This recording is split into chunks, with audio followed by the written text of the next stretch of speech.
Et allô tout le monde, on se retrouve pour le l'update du Pumpkin Autumn Challenge 2022. Je viens juste de tourner la vidéo, j'ai vu qu'un truc qui allait pas, donc je dois recommencer, j'étais à la moitié. Je dois recommencer, je suis deg, donc je vais vous la faire... on va la faire vite quoi, je vais oublier certains trucs que je suis censée dire, mais tant pis. C'est un petit récap, la plupart des bouquins... je vous en ai parlé dans d'autres challenges, vous avez les récaps dans d'autres challenges. Ceux qui étaient dans aucun challenge, je vais vous faire un vrai récap. Moi sinon, je vous le dis en 3 lignes. J'aime pas, point. On va essayer d'aller vite. Parce que là, j'avais une vidéo de 20 minutes, j'étais à la moitié. Et là, je dois tout recommencer. Je suis deg, donc c'est parti. On y retourne. Donc pour Automne Frissonnant, Ghost Hunt, Exorcisme, chasseur de fantômes, possession, enquête, j'ai mis Vespertine de Margaret Hodgson, édition Castelmore. J'ai mis 17, donc on va parler de notre petite dame qui va se retrouver à partager son corps avec un revenant, et ensemble ils vont enquêter sur ce qui se passe, pourquoi on veut détruire sa relique, pourquoi les zombies ont l'air de... comment dire, d'être possédés, d'être comme... comment dire, qu'il y a quelqu'un au-dessus de tout ça. On va découvrir ce qui se passe, et moi, du coup, je m'attendais pas à qui est la véritable responsable, que je pensais à quelqu'un d'autre. L'évolution de l'histoire est plutôt sympa, il y a un groupe de 4-5 personnes que j'aime bien. Vu la fin du livre, ça laisse à penser qu'il pourrait avoir un 2. S'il y a un 2, ce serait bien, l'histoire est bien, elle serait bien à être approfondie. Sinon, si vous voulez un recap plus détaillé, allez voir le challenge... Frisson d'automne, je ne sais plus, il y a pas longtemps, il a été posté le 1er novembre. C'est tout ce que je sais. Ensuite, pour Automne Frissonnant, le portrait du mal, une couverture affiche sur laquelle un visage sinistre est dessiné. J'ai pris le tome 1 de Vampiria de Victor Dixon aux éditions Robert Laffont. Donc ça va être l'histoire de... dans un monde où le roi soleil ne serait pas mort, il serait devenu un vampire. Et du coup, dans ce monde, l'attaque, c'est pas des sous, c'est du sang. Les vampires dominent les humains, ils sont les puissants de ce monde. Et du coup, on va se retrouver avec notre héroïne qui a perdu toute sa famille parce que c'était des traîtres, enfin des traîtres. Ils voulaient renverser ce roi vampire. Et du coup, elle va partir, elle va se faire passer pour la petite noble du village. Elle va faire croire que c'est elle la petite noble. Elle va se retrouver dans l'école, et dans cette école, elle va apprendre quelques petits trucs pour essayer de se rapprocher du roi. Je sais plus comment on l'appelle, le roi soleil, mais je sais plus comment on l'appelle maintenant. Du coup, au début, elle a une cible, puis elle change de cible. Au fur et à mesure de l'histoire, on a beaucoup de rebondissements, et surtout à la fin, tu t'attends pas à ça, mais vaut mieux le tyran actuel ou plus de tyrans, telle est la question. En tout cas, c'était une bonne lecture, sauf que je n'ai pas accroché aux personnages. J'ai adoré l'univers, j'ai adoré l'histoire, les personnages, zéro. Je n'ai pas du tout accroché à notre héroïne, j'ai accroché à aucun des personnages. C'était une bonne histoire, mais sans plus. J'espère que... Enfin, sans plus. Sans plus pour les persos. Le reste de l'histoire était incroyable, l'écriture... la plume était incroyable. En fait, j'ai le 2 et le 3, je compte lire cette première trilogie. Et si au bout du 3 je vois que ça passe pas, j'arrêterai là pour Vampiria. Je vais juste suivre, je crois que ça s'appelle Jeanne, les 3 premiers tomes avec Jeanne, et on verra si je continue ou pas. Le troisième c'est avec des pirates, donc ça m'intéresse, donc je vais au moins aller jusque là. Mais j'espère que ça va se développer, que je vais un peu mieux aimer Jeanne. Pour l'instant, c'est pas ça. Donc voilà, 16 pour Vampiria. Ensuite, pour des Sakura Drop au milieu des Lucioles, historique, drame, biographie, mémoire, frères et sœurs. Bon, Blackwater c'est du drame et un peu d'histoire, en quelque sorte. Donc c'est par Michael McDowell, édition Monsieur Toussaint l'ouverture. Fantastique horreur, l'horreur j'en vois pas beaucoup pour l'instant, à part qu'elle est morte. Dans celui-ci, ça va être la construction de la digue, qui va faire que notre jeune femme qui a rejoint la famille des Casquets n'est pas très contente. Je crois que dans ce tome-là, on n'a qu'un seul meurtre, enfin un seul mort. Et il se passe pas grand-chose, ça va plutôt être... on va les suivre doucement dans la vie de tous les jours, dans ce tome-là. C'est feel good, c'est tranquille, il se passe pas grand-chose d'incroyable dans ce livre. Marie Love, c'est toujours la même, ça avance doucement. Voilà, dans le 2 c'est pas mon préféré, le 2 c'est vraiment, ça stagne un petit peu. Le 1 était mieux, le 3 était encore mieux. Mais voilà, sinon, faut le lire pour lire la suite. Mais j'espère vraiment qu'on va avoir de l'horreur à un moment, et avant le dernier tome, si c'est possible, parce que pour l'instant, l'horreur, bah, c'est pas ça. Ensuite, dans Automne de l'étrange, les mystérieux habitants de Pottsfield, Autumn, Halloween, Sam N. J'ai lu Enchantant Raven par Margaret Rogerson chez les éditions Castelmore. Big Bang. Du coup, on va suivre Isobel, une jeune artiste peintre qui peint les fahés et un jour, elle va se retrouver à peindre le portrait du prince de l'automne. Et elle va lui faire des yeux humains, du coup, lui va venir la chercher pour qu'elle réponde de ses actes, parce que c'est un genre de crime, quoi. Les fahés ne sont pas censés ressentir des émotions humaines. Du coup, au cours de leur périple pour arriver à la cour de l'automne à laquelle ils ne vont jamais arriver, leur relation va, comment dire, évoluer. Et sans en dire plus, voilà, c'était une bonne histoire, j'ai mis 17, il me reste toujours un livre de Margaret Robertson à lire, celui de qu'on connaît le plus, Sorcery of Thorn, celui qui est le plus apprécié de ce que j'ai compris, et pour l'instant, je n'ai pas encore eu l'occasion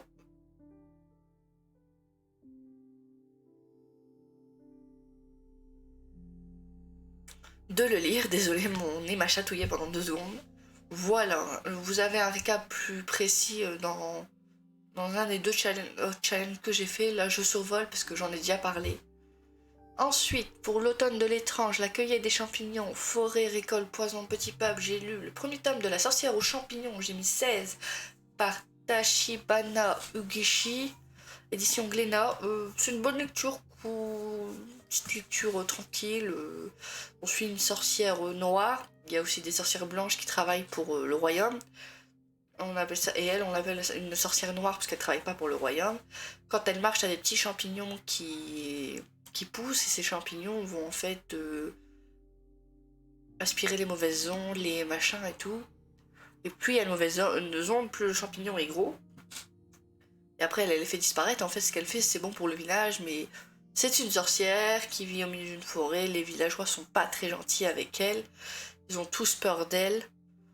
Mais c'est sympa comme histoire. Il y a une petite romance à un moment.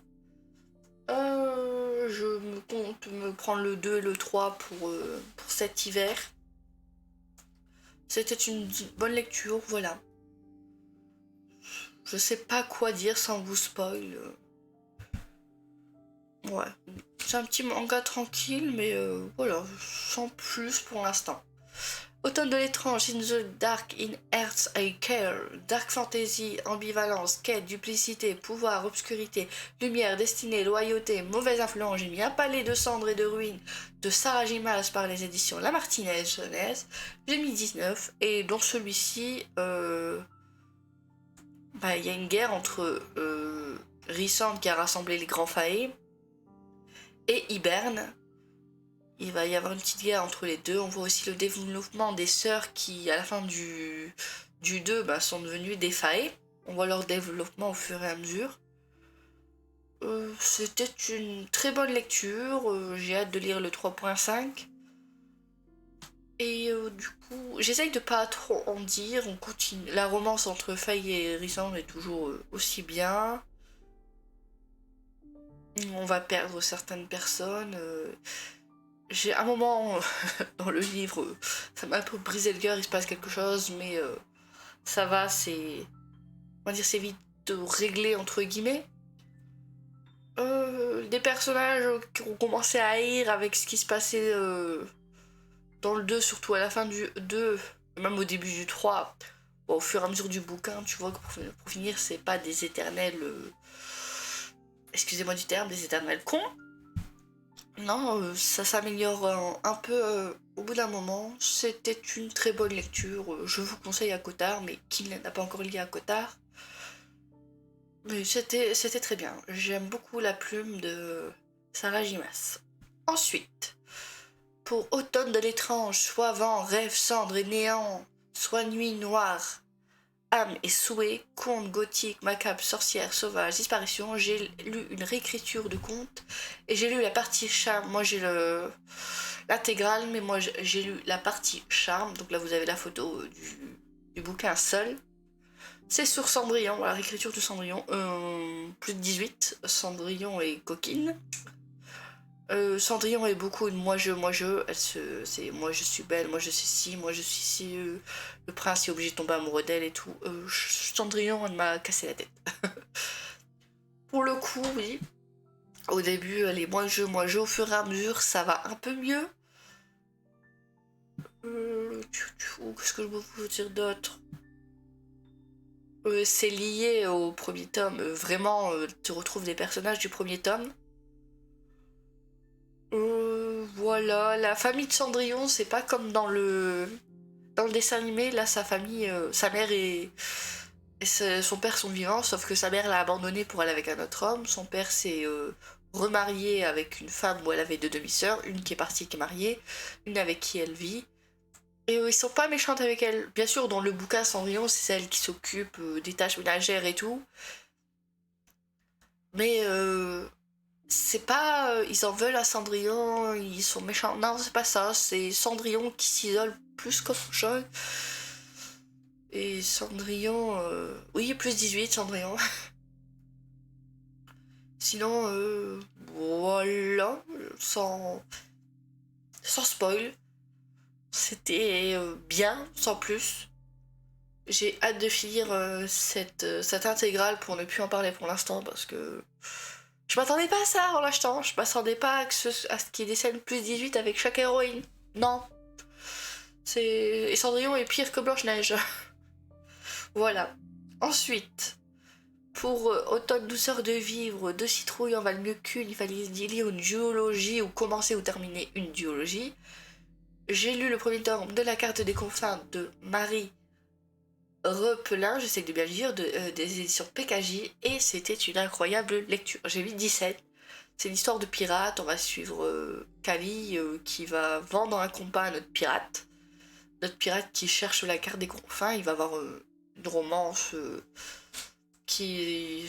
Ce que je trouve marrant, c'est que chacun est buté et chacun ne veut pas montrer qu'il a des sentiments pour l'autre. De toute façon, ça tu le vois dès les premières pages, c'est... Comment dire, t'as un gros point d'exclamation à chaque ligne. Même si on voit pas vraiment avant la fin du livre. À la carte de confins, à un moment, on va apprendre qu'elle est dans l'endroit le plus dangereux du monde. Et on va vouloir aller la chercher, là il va se passer des choses. Et ce qui m'a fait acheter le 2 direct. J'ai acheté le 2 directement après avoir fini le 1.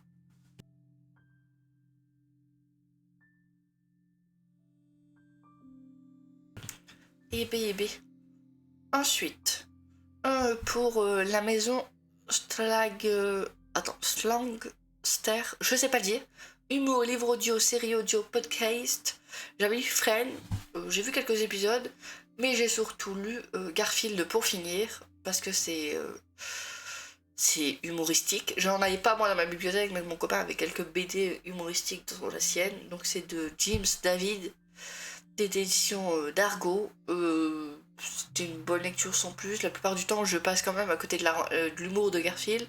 Mais dans celui-ci, il y a beaucoup de cases. Enfin, il y a beaucoup de petits énigmes, je voulais dire humour. Pourquoi je dis énigmes? Il y a beaucoup de. Comment dire? De petites blagues sur le régime de Garfield, ou sur la jalousie de Garfield envers la nouvelle copine de son maître, j'ai oublié son nom. Ouais, voilà, c'était bien, sans plus. En général, je passe à côté de l'humour de Garfield. Ensuite, automne, douceur de vivre, il n'y a jamais trop d'épices dans ma pumpkin pie. Nourriture, enfance, famille, transmission, Plaisir non coupable, donc Blackwater, tome 3, La Maison. Il se passe beaucoup plus de choses que dans le 2. Notamment comment dire, la méchanceté de Mary Love et de sa petite fille qu'elle a entre guillemets adoptée, qui ne vit pas avec ses parents. Sur la petite sœur Franz, qui elle vit avec ses parents et qui n'a jamais rien demandé, qui a une santé plutôt fragile.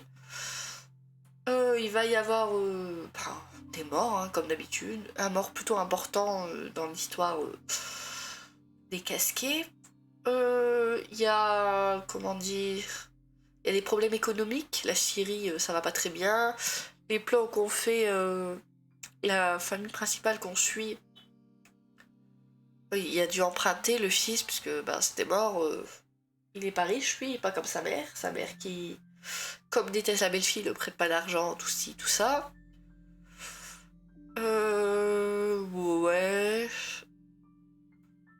Ouais. On n'en apprend pas beaucoup plus sur la belle-fille, hein, quand même. J'attends vraiment que le côté horreur fantastique se développe un petit peu plus. Sinon, j'ai passé une bonne lecture. Je sais pas comment. J'ai lu 3-4 bouquins après celui-ci. Même 5. Je sais plus trop quoi dire sans spoil.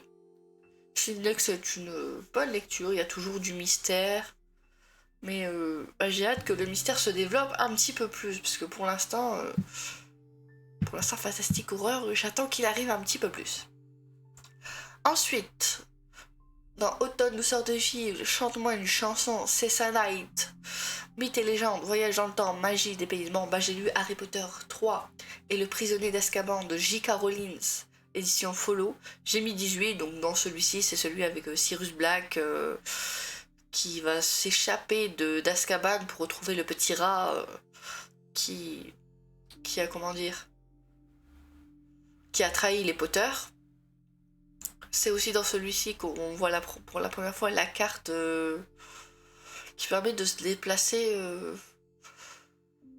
dans Poudlard sans être repéré, qui te montre à chaque fois qu'il y a quelqu'un qui marche. Ouais, voilà. C'est tout. C'est Harry Potter, quoi. Je sais pas quoi dire d'autre.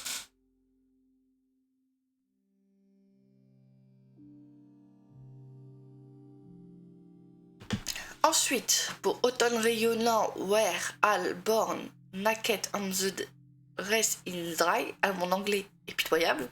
LGBTQIA+, amour de soi, diversité, inclusivité. J'ai lu Sasaki Miyano. Pour le coup, on suit beaucoup Miyano dans ce tome-là. On voit pas beaucoup Sasaki. C'est Miyano qui va réfléchir à la question que Sasaki lui a posée. Est-ce qu'il veut sortir avec lui? Est-ce qu'il l'aime? Nanani. Donc il va réfléchir à tout ça. Que pour l'instant, il aime bien les mangas LGBT, mais sans plus, quoi. Pour l'instant, pour lui, il a jamais eu de sentiment pour un homme. On va suivre ça.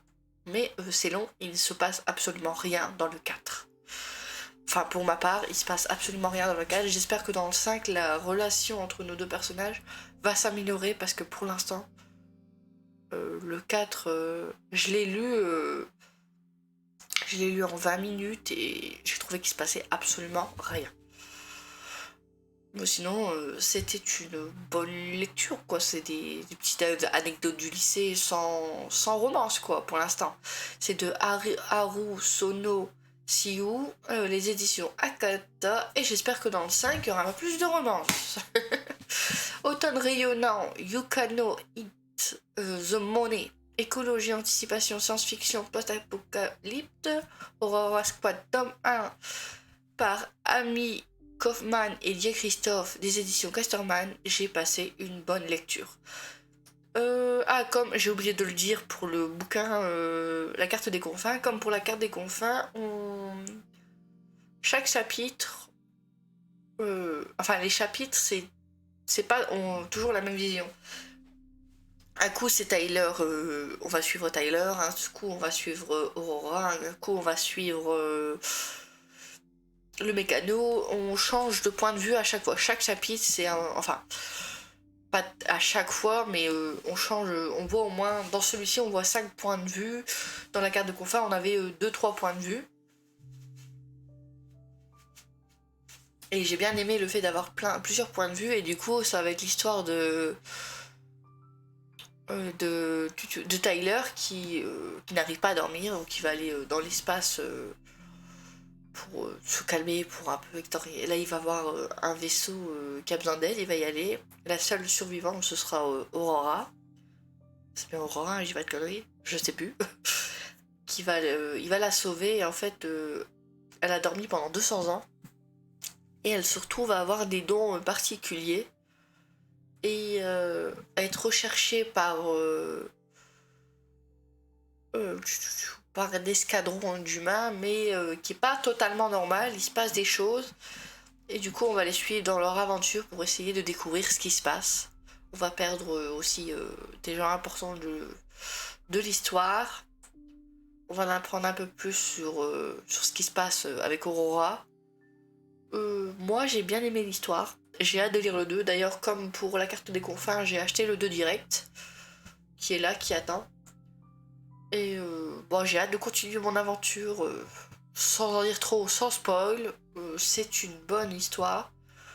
Et j'avais peur parce que l'histoire dans l'espace en général j'aime pas trop, mais pour Aurora ça a été une très bonne lecture, une très bonne découverte. Ensuite, automne révélant le nom des Berry Witch.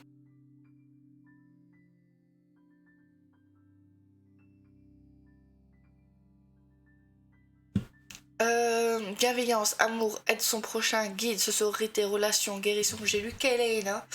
Pour le coup, je prends le mot amour, relation, guérison. Bon, ouais, je prends ces 3 mots-là, je pense. C'est de Sarah Gimas, des éditions La Martinaise. 2019, c'était une excellente lecture. On continue à suivre Kaelena, qui maintenant est la championne du roi, qui va développer une relation amoureuse, mais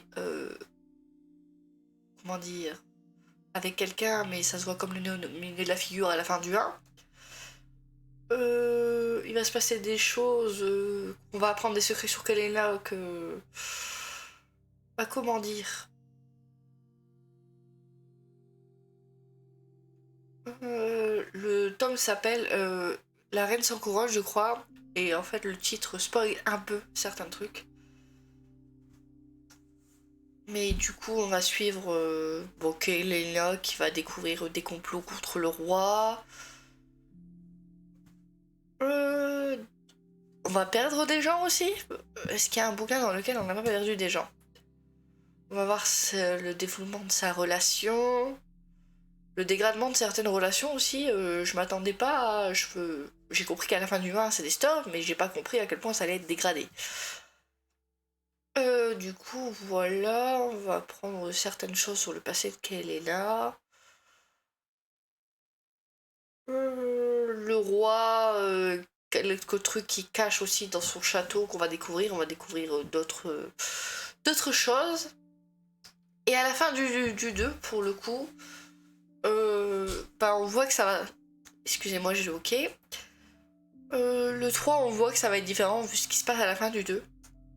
Que ça va être une nouvelle aventure pour notre Kaelena. Et j'ai hâte de le lire, mais j'espère qu'on va vite retrouver certains personnages qui sont dans le 1 et dans le 2. Voilà, et ben apparemment j'ai fini.